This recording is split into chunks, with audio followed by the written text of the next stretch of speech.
Welcome to the modern Clash of Champions. Here in our first game, of course, me on the latest PT winning list, Lantern, and Conor on Blue-Red Eldrazi, the Eldrazi Winter, Eldrazi Scourge. We're going to hit 2 game ones and then 2 sideboarded games after that, just for fairness, because I think a lot of the time Conor's going to be advantaged in the game 2s, and the sideboarded games I'm going to be advantaged in the first ones. I threw away a pretty unplayable hand to begin with. I'm going to keep here. Conor, how about you? How's your 7 looking? It's looking average. I am on the draw, so I'm hoping to hit another soul land here. But I really need to put the pressure on you early because in game 1, if you land a bridge, I am just dead. I have no answer in the main deck. Yeah, at least you won't be making me play out the lock like some other players do Ooh, at the moment. No. I have better things to do with my life, so. Okay. All right, bring it. So let's see, my scry and my scry. Bottom. Yeah, it has to be a bottom. A bit too mana intensive. Let us start off with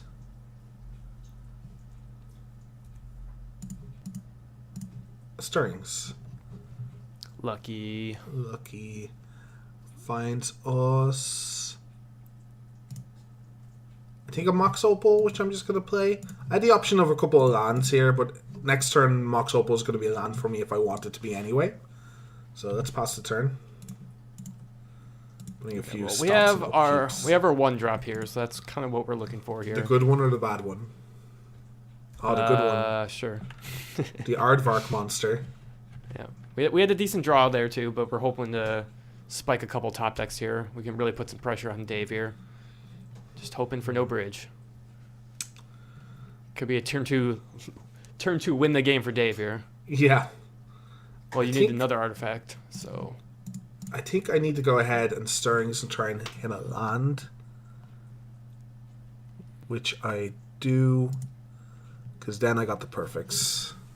Oh, that's not what I want to hear here. Yeah, this might be a short one unless you have 2 Tot-Knot Seers. Let's have a look at your hand. Only 1 Tot-Knot Seer. That is not good enough. Oh, no. Let's take that, and there's no way you can... You don't even have the lands to Tot-Knot Seer next turn. So it looks like this is going to be a short first excursion into the matchup. I can't think of something in his main deck that stops us here. You had a very good hand, though. That's probably... We've done a few practice games, and that's probably one of the better hands you've had so far. Yeah, it's decent. Obviously, I didn't hit an Iowugan or Eldrazi Temple, so it was unfortunate. Yeah. But unfortunately, I do have a dead Dismember in my hand, but oh well. Yeah, so. That's what Lantern does, though. Creates dead cards in matchups. Yep. But we're going to scoop them up. There's no way I can win, so there's no reason to play anything out here. So let's go to another unsideboard game. All right, we're here for game 2. This is kind of a risky hand, but it has a very explosive turn 1 draw, so I'm gonna try it here and see what happens and see if we can get Dave dead real quick here. Oh, the double Aardvarks. Oh, I'm not done, my friend. Trips? Not trips, but we have an endless one here. That's sick. These are the kind of starts that got Iowugan banned. Oh yeah.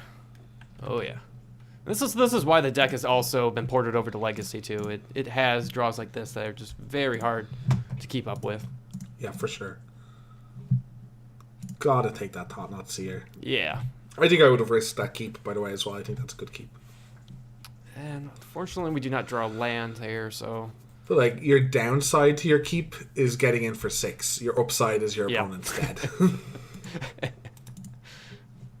But I could have done 3 more damage, Dave. That's true.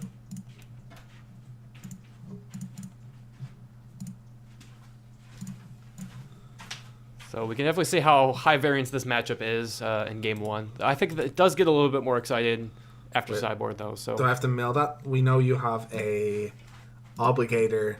So Obligator is 6/9. That's only 11 damage. So I can let you keep that, I think. Because next turn I'm going to Whir. I'm going to land Whir. Yeah. Not to spoil it, but there's nothing Conor can do to interact with me doing that. in game Man, one. So. I was feeling all confident, and then Yeah, this is a really good start by you, so it's pretty ridiculous that I'm in a spot to possibly be fine here. What do you mean, possibly? Oh, yeah, to definitely be fine here. Well, What a jerk. yeah, I don't know, like, I'd have to draw multiple lands in a row, but even then I'm only keeping, like, one. I'm only keeping one card in hand, not two cards in hand, so I don't think there's an out you have. Guess I mill myself, because Thoughtseize is actually a card that gets stuck in my hand and I have no way to replace. Pitting Needle is Same with him. fine. I don't need to mill Pitting Needle because I can just play it. Play it, yep. And then, yeah, I got the Whir for the lock. Name Abandon Hope. My favorite name of any Pitting Needle.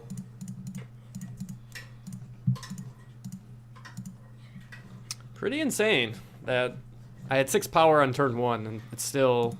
There's a way for this deck. Yeah, it was just not good enough. Wow. Impressive. All right, yeah. Good games. Let's go to sideboards. Here for sideboarding with the Lantern deck, and we have perfect information. We know each other's lists. So, the cards I think that do nothing in the matchup, Cage, Double Pitting Needle aren't exactly needed here. And the cards I like to bring in, Maelstrom Pulse, Abrupt Decay, and Double Leyline of the Void. Also taking out 1 Inquisition because it doesn't hit stuff like Thought-Knot Seer that I wanted to hit. The reason I'm bringing in Leylines to go with the Witchbane Orb is I think the main way that Conor's going to beat me post-board is with Hurkyl's Recall and with Thought-Knot Seers taking early bridges. We haven't seen him have that opportunity yet, but I've had a lot of very good fast hands to get underneath the Thought-Knot Seers. Recall is just a spectacular way for Conor to win. There's no Welding Jars or any effects like that can get around it. None of my Ancient Grudges or Abrupt Decays stop him from doing it. So the only way I have to stop it are additional Witchbane Orb effects. Besides that, we took out 1 Inquisition because it hits the small mimics and their aggro starts. It also gets Chalices, but it doesn't hit important things like Thought-Knot Seer or Smasher. Abrupt Decay and Pulse are just also answers to Chalice and Ratchet Bomb, which can sit on the board and threaten to take out a bridge or stop me from casting my lock pieces. I'm going to throw it over for Conor for his sideboarding as well. Yeah, so we can take out a lot of our dead cards here. Dismembers, get out of here. And Drowner Hope, it's always too slow to cast. So those are easy exclusions. So what do we bring in? Obviously the Stubborn Denials, Hurkyl's Recall, and our Chalice of the Voids and Ratchet Bomb. And there can be an argument for maybe taking some, either like maybe a Smasher or maybe an Aggregate. We chose the Obligator as our 2 other exclusions here. So hopefully my sideboard can get me a victory here, because this Lantern deck is quite punishing. But I'm feeling pretty good going up to the next game here. So let's get into it. All right, we're in the sideboarded games here in game 3. My hand here is not the most explosive draw, but I got a sideboard card in my hand, so I think I'm going to keep it.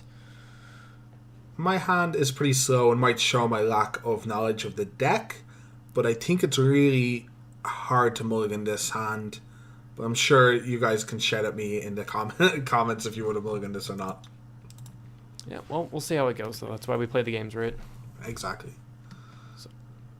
So no turn 1 play here, unfortunately, but hopefully we can get some top decks to improve what's going on here. I assume I'm going to get Thoughtseize maybe here. No, we're going to start off with a Lantern. And we're going to see a fantastic card on top of Conor's deck. Draws a second eye. By the way, I have a Codex Shredder in hand.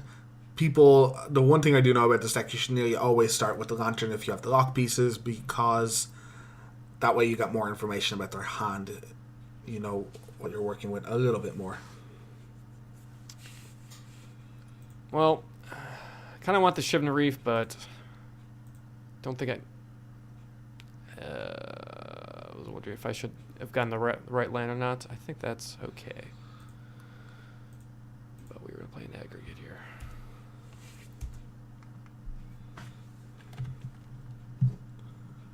Aggregate is annoying. So, play the Academy Runes. So I will note that several creatures in my deck do have the mechanic Ingest, which exiles the opponent's top card. So it's something that Dave needs to keep an eye out for. So the Aggregate and I believe Ruination Guide also have the Ingest. Yeah, turn my Lantern against me. Yep.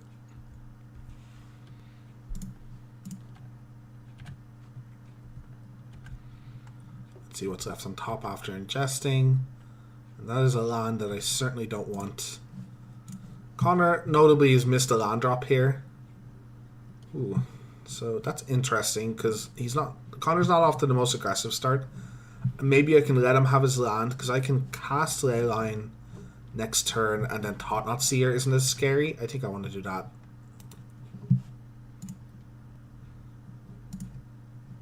Because now I am not as frightened as with him drawing a land. So we need to find a Lantern fast. We are on 17 and have a little bit of time. Alright, Dave getting me a land there is actually nice. Because now I can double spell. Smasher was also a possibility because you have this Scion. So that is something... That's true. I think I want to double spell here. I think I get more damage here through that.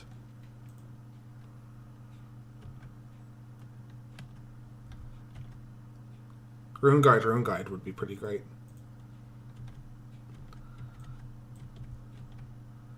There's a lot of damage all of a sudden on 17 and then dead next turn. This deck pumps out serious amount of damage, so it seems bridge or bust. Which you usually do draw anyway, so it's fine.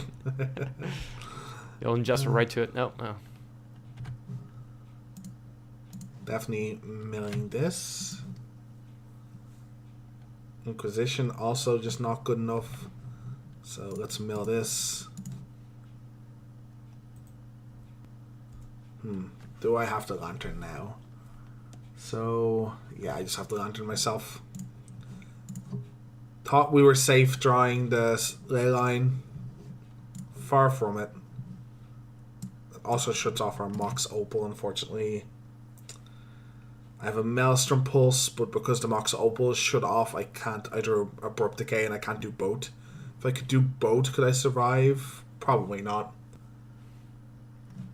This was pretty much a pre-boarded game. Did either of us draw sideboard games? Sideboard cards? I guess I have Leyline in play. Yeah, I have a Ratchet Bomb in my hand. But it did not come down to it. Just couldn't find the bridge in time, and Connor's from very mediocre beatdowns into you're dead in a turn play. Where you got me. Okay, and we're here for the fourth game, another sideboarded game. And to note, I've made a little change. I went down one Leyline of Sanctity, so there's only one left in the deck now. And I went and put in the Pyroclasm. Kind of respecting the fast rush starts, Conor can get a bit more, and hoping the card, if it comes up, can buy me a bit more time. Not exactly sure either of them are completely necessary. Maybe it should even be just the Inquisition that I had in my main deck in the first place, but gonna give that a try. Yeah, I mulliganed to 6. This 6 is a lot better than what my 7 was. My 7 was very slow, so this 6 gives a little bit more of an explosive start. So I'm hoping my Scry can provide better. Yeah, it's gonna be hard to bottom that one. Might have to. No, I'm going to. No, I'll keep it on top.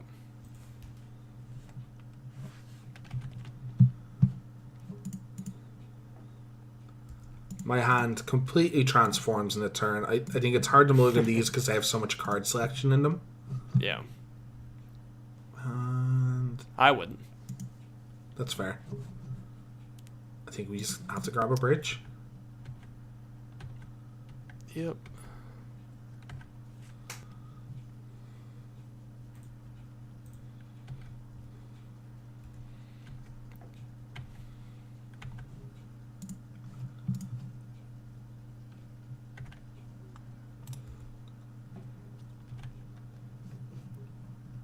Okay, so...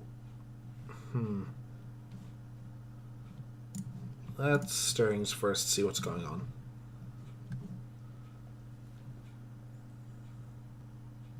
This is kind of awful. Just a bunch of lands and another bridge. I guess I'll take the bridge. Okay.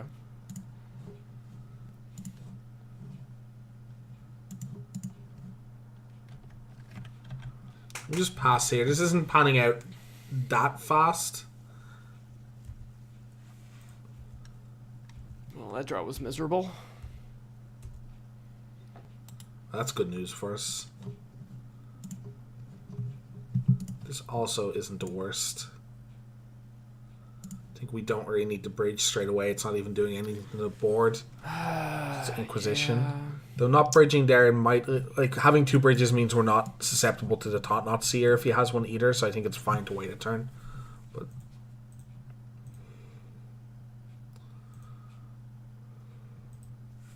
Stubbs. Assume this might be one of the only cards I can take. There's another card that you can take, but I don't think it's relevant anymore. No, that's fair.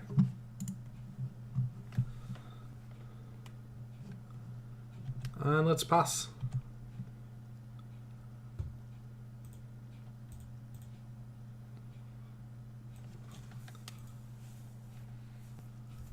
Big old endless one. So we have all the information of the hand with double smash or tot knot. Let's make our hand a little smaller. And we got a bridge stopping the endless one from getting in. Too late. Turn or too late. This Thought Not Seer gives Conor time to find outs though. Can take my Witchbane Orb. That means that a recall can win him the game. You can just build up a massive board. But I'm so screwed though. I kind of need to take their... Kind of need to take bridge. No, I guess I need to take orb now. Yeah, like your answers to bridge kill both bridges, right?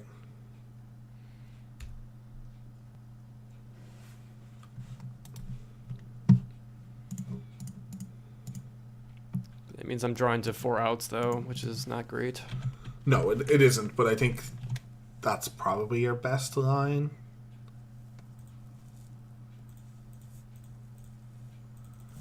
I'm just gonna need to play some of my creatures. I think so I can build up for an attack. Yeah, I think I have to bobble here. Look at myself so I can mill if I want to. I do want to mill that card. Let's get rid of it.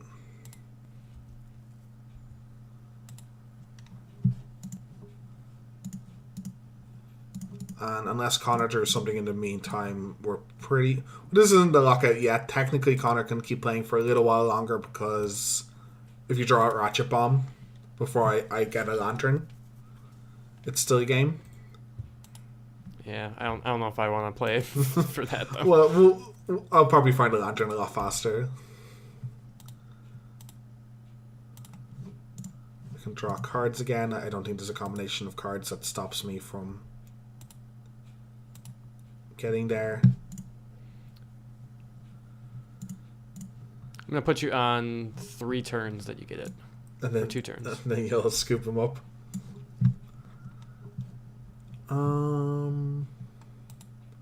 Yeah, we can just pass here. I can also just start milling myself for... No, I don't have the Academy runes yet. Getting the Lantern without having another Codex Shredder in play doesn't mean much. And I guess these are the games that people are referring to where you have to play on, but you haven't technically lost. Okay. I get to do everything here, so I get to Totsies first to make sure the coast is clear. So I'll get perfect information. Really? Did you get the Stubbs? Oh, that's okay. And yeah, now we have World of Invention to get a Lantern.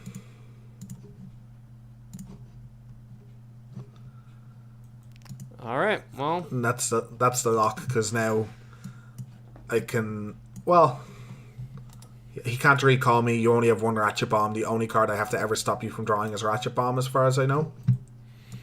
Yep. So that is the hard lock. All in right. the game. That will do it. Yep. Well, that was our first ever Clash of Champions between Lantern Control, Blue Red Eldrazi, two menaces of their separate formats, and wow, the Lantern deck definitely performed. It's certainly, Eldrazi is certainly the deck it preys on, the type of deck it preys on, but I didn't expect some of the games to be that one-sided. How about you, Connor?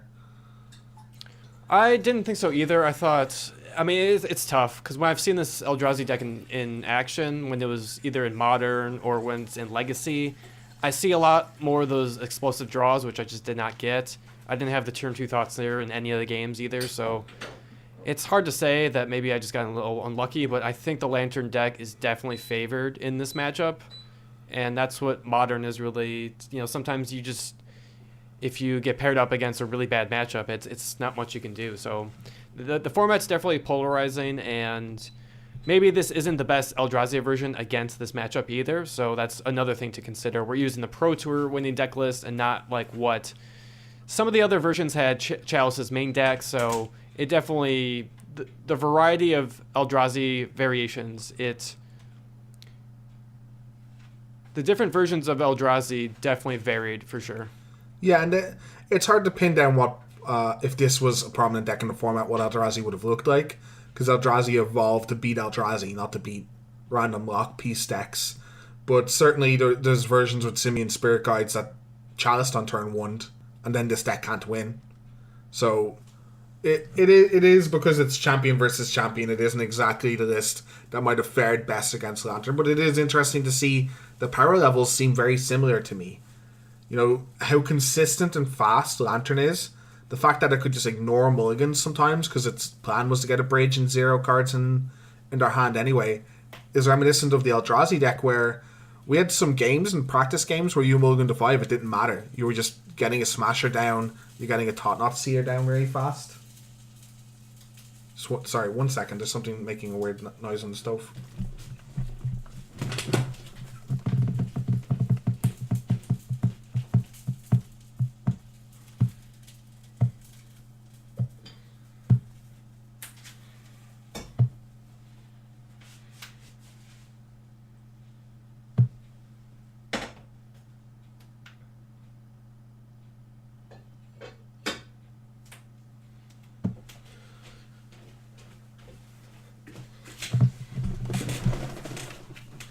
Sorry, there's some dirt on the stove making a hissing noise. All right, start over with your thought, I guess. Yeah, something that I kind of learned from these are, I think the power level's kind of similar in the decks. I know, as I said, that mid-range decks kind of get preyed on by this Lantern deck, especially if they don't have a lot of interaction, but both decks can kind of ignore mulligans. Both decks have become silly consistent. 8 Eldrazi lands made the Eldrazi deck very consistent. World of Invention has made this very consistent, and I'm starting to get a bit worried about the Lantern Control deck in the current meta, but we'll see how that plays out in the next couple months. Yeah, definitely playing a matchup like this, it really, you can see what kind of level Lantern is on, and the latest list is just so tuned, and it's just so consistent, so I can definitely see it being banned. It's kind of funny that except for the Jeskai Control deck that won a few years back, all the winning deck lists from Modern, all the winning Pro Tour decks have been banned. So it's we'll see how it works out. Yeah, fingers crossed they get it right. And the meta for the last couple of years, last year at least, has been very self-correcting, and hopefully does it here again. Want me to do an outro? Yeah, just sign us off. Cool. Well, thanks so much for joining us for our first ever video and our first ever Champions Clash. I've been Dave. Clash of Champions. I don't know why I can't get that right. Clash of Champions. Well, thank you so much for joining us for our first video here ever at the Lotus Club and our first Clash of Champions Modern Edition. Don't forget to follow us on social media, like and subscribe. You really need to work on this. I don't know why I trip. I can talk about promoting game. Yeah, I know. Thank you so much for joining us for our first ever video here at the Lotus Club. Our first ever as well, Clash of Champions, was a lot of fun. Thanks so much for joining us, Conor. Or why can't I? Ugh. That was fine. I know, I keep stumbling on one or two words. I can hear it. I hate when I stumble on words. Apologies. Thank you so much for joining us here at the Lotus Club for our first ever video and our first ever Clash of Champions Modern Edition. It was a lot of fun. Thank you so much, Conor, for joining me and playing the blue-red Eldrazi side of the matchup. Yeah, thanks. Hopefully I can play better next time, and I'd like to play some band standard next time. That sounds like a lot of fun. Ooh, yeah, we'll see the results of the next Pro Tour and maybe match that champion against former champions. Yeah, there's a lot of possibilities we can go over, so can't wait to try some of these band decks. If you enjoyed this video, don't forget to like and subscribe. Follow us on social media. We are also on Twitter. Until next time, thanks for joining us, and I'll see you then.